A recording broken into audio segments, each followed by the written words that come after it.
Aku jadi pengen beli deh. Halo teman-teman, selamat datang di channel Mari Berkarya. Pada kesempatan kali ini aku akan share gimana caranya menghipnotis pelanggan agar mau beli.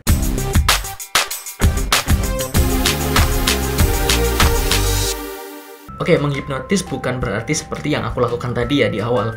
Menghipnotis di sini adalah bagaimana cara kita membuat pelanggan seolah-olah itu ada keinginan atau rasa untuk membeli. Dengan cara apa? Ada 5 tips atau trik yang bisa kita lakukan untuk membuat pelanggan kita atau memastikan pelanggan kita itu pasti beli. Seperti apa triknya? Silahkan tonton video ini sampai habis. Sebelum masuk ke trik yang pertama, jangan lupa untuk klik tombol like-nya, kemudian subscribe channel ini dan nyalakan notifikasinya, oke? Thank you. Trik yang pertama yang paling umum, yang paling sering digunakan adalah diskon biasa. Jadi ya, kita mendiskon produknya. Tapi mendiskon produk ini bukan berarti kita menurunkan harga. Tapi kita tetap dengan harga kita, dengan harga jual kita. Tapi menambahkan diskon. Seperti ini, kalau misalnya kita jual celana di harga 150.000, kalau misalnya kita jualan biasa, kita cuma jualan celana dengan harga 150.000. Tapi kalau misalnya kita ingin jualan dengan diskon, kita jadikan celana itu harganya jadi 300.000, kemudian kita diskon 50% jadi 150.000. Sama atau beda? Kedua produk ini sama-sama harganya atau harga belinya itu adalah 150.000. Tapi yang satu itu ada diskonnya, ada tulisan diskon 50%. Jadi itu tidak sama. Meskipun harga jualnya sama, customer tetap akan memilih membeli yang harga 150.000 dengan diskon. Kenapa? Karena bagi mereka itu adalah keuntungan. Itu adalah ibaratnya kayak menguntungkan bagi customer untuk melakukan pembelian. Karena ada embel-embel 50%, padahal harga sebenarnya ya memang 150.000. Trik yang kedua hampir sama dengan yang tadi adalah harga coret. Kalau tadi adalah diskon, sekarang itu harga coret. Jadi kalau misalnya kita kembali lagi jualan celana di harga 150.000, maka kita bisa menjualnya dengan harga sama 300.000, tapi kita tidak menampilkan diskon. Tapi harganya 300.000 itu dicoret, diganti dengan harga 150.000 yang lebih besar. Jadi seolah-olah harga 300.000 itu dicoret jadi 150.000, maka customer seolah-olah mendapatkan keuntungan 150.000. Dibandingkan dengan celana doang dengan harga 150.000 tidak ada apa-apanya. Ini adalah trik psikologi yang sering banget kalian temukan di mall. Kalau misalnya kalian sering ke mall, trik nomor 1 dan trik nomor 2, misalnya diskon dan harga dicoret, biasanya akan kalian temui di mall-mall besar atau di department store besar, ya kan? Mereka tiba-tiba harganya naik, kemudian harganya dicoret atau dikasih diskon dan memunculkan harga baru. Nah, harga baru itu sebenarnya sama aja dengan harga lama. Coba deh kalau misalnya kalian perhatikan di bulan pertama sama di bulan kedua, harganya pasti sama kok. Yang naik itu cuman harganya dicoret. Itu sangat sering banget digunakan oleh para pemilik brand yang ada di mall.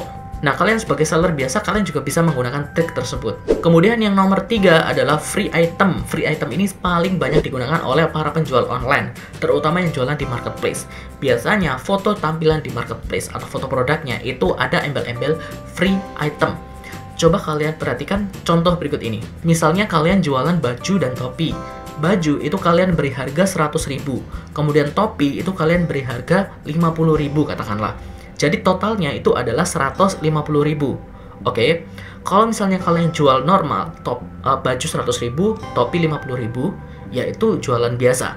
Tapi kalau misalnya kalian ingin gunakan kata-kata free, kalian bisa menjualnya seperti ini.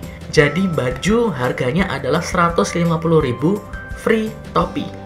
Jadi harga 150.000 itu kalian masukkan di harga bajunya. Kemudian free topi. Nah, kata-kata free ini itu akan lebih menarik orang ketimbang tidak ada embel-embel sama sekali. Misalnya kayak tadi yang pertama, baju 100.000, topi 50.000, itu nggak menarik sekali bagi orang. Tapi kalau misalnya kalian jualnya itu baju 150.000 dan topi free, maka orang akan lebih tertarik. Kalian bisa variasikan gunakan produk-produk lain atau produk-produk sampingan sebagai tambahan bagi produk utama kalian. Jadi kalian nggak rugi. Tapi kalian bisa mendapat embel-embel free dan orang akan lebih tertarik. Kemudian yang nomor 4 adalah produk penunjang. Jadi produk penunjang itu seperti ini. Kalau misalnya kalian pernah beli handphone, itu kan ada biasanya sekali launching, itu tidak mungkin satu handphone. Biasanya ada minimal dua lah, 2 atau 3 biasanya. Nah, handphone A itu sebenarnya adalah produk utama Dan handphone B itu adalah produk penunjang. Produk penunjang ini biasanya setengah dari produk yang utama ini, tapi harganya itu biasanya mendekati. Misalnya produk utamanya ini harganya adalah 2.799.000. Produk penunjangnya ini harganya mendekati, hanya 2.499.000. Tapi speknya yang ditunjukkan, yang ditonjolkan itu separuh kapasitas. Ini membuat seolah-olah kalau misalnya kita beli produk utama, produk A, itu kita bisa mendapatkan fitur 2 kali lipat dari produk penunjang ini. Makanya produk A ini banyak laku kalau misalnya kita punya uang. Kalau misalnya kita tidak punya uang, biasanya kita akan beli yang produk penunjang ini. Tapi tujuan utamanya itu untuk membuat produk utama ini menguntungkan banget bagi pembeli, ya kan? Karena terlihat speknya 2 kali lipat. Padahal yang 2 kali lipat itu cuman RAM sama memorinya saja. Apakah kameranya 2 kali lipat? Mungkin tidak. Apakah layarnya 2 kali lipat? Enggak, sama saja. Apakah prosesornya 2 kali lipat? Enggak, sama saja. Apakah SIM-nya itu 2 kali lipat? Enggak, sama saja. Tapi seolah-olah kita itu mendapatkan fitur 2 kali lipat. Itulah yang dinamakan dengan produk penunjang, untuk menunjang produk pertama ini. Jadi, produk penunjang ini sebenarnya tidak ditujukan untuk penjualan, tapi hanya untuk penunjang saja. Dan kalian bisa manfaatkan strategi itu untuk menghipnotis pelanggan biar membeli produk kalian. Kemudian yang nomor 5 adalah bias harga. Bias harga ini kayak gini. Seperti yang sudah sering aku contohkan, misalnya kita jualan es teh. Di small harganya Rp5.000, di medium harganya Rp7.000, di large harganya Rp8.000. Kira-kira kalian akan membeli produk yang mana? S, M, atau L? Small, medium, atau large? Aku yakin banyak dari kalian yang akan membeli yang large. Kenapa? Karena harga dari medium ke large itu hanya beda 1.000.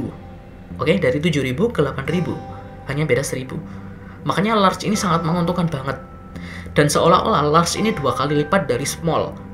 Padahal harganya itu bukan 2 kali lipat. Small harganya 5.000, large harganya 8.000. Oke, itu cuma beda 3.000. Tapi seolah-olah kita mendapatkan 2 kali lipat. Padahal kenyataannya enggak. Nah, dalam kasus ini, berarti kita seolah-olah diarahkan atau digiring untuk membeli produk yang large. Tapi kalau misalnya harga large itu diganti, bukan 8.000, tapi 12.000. Maka kita akan membeli yang mana? Kita akan condong lebih membeli yang medium. Benar? Karena medium ini selisihnya sedikit dengan small. Daripada small sedikit gitu kan, mending medium aja 7.000 gitu kan. Tapi akan sangat sedikit orang yang membeli large karena harganya terpaut jauh, 12.000. Itu adalah strategi atau trik bagi penjual untuk memaksa dalam tanda kutip atau menghipnotis dalam tanda kutip customer untuk membeli produk tertentu. Biar mereka itu beli yang medium, biar mereka itu beli yang large, biar mereka itu beli yang small. Katakanlah kayak gitu. Nah, bias harga ini itu sebenarnya adalah teknik psychology biar customer itu merasa diuntungkan karena mereka tidak punya perbandingan harga. Kalau misalkan mereka itu punya perbandingan harga, maka mereka akan memilih yang lebih murah tentunya, yang lebih menguntungkan tentunya. Itulah kenapa kalau misalnya harga katakanlah satu porsi ayam 25.000 di warung itu termasuk mahal, tapi 25.000 di restoran terkenal atau brand yang besar, ya kan? Itu termasuk murah. Kenapa seperti itu? Karena tadi bias harga. Di restoran yang terkenal itu harganya rata-rata segitu, atau mungkin di atas itu. Tapi kalau di warung, itu rata-rata harganya itu di bawah itu, sehingga akan terkesan mahal.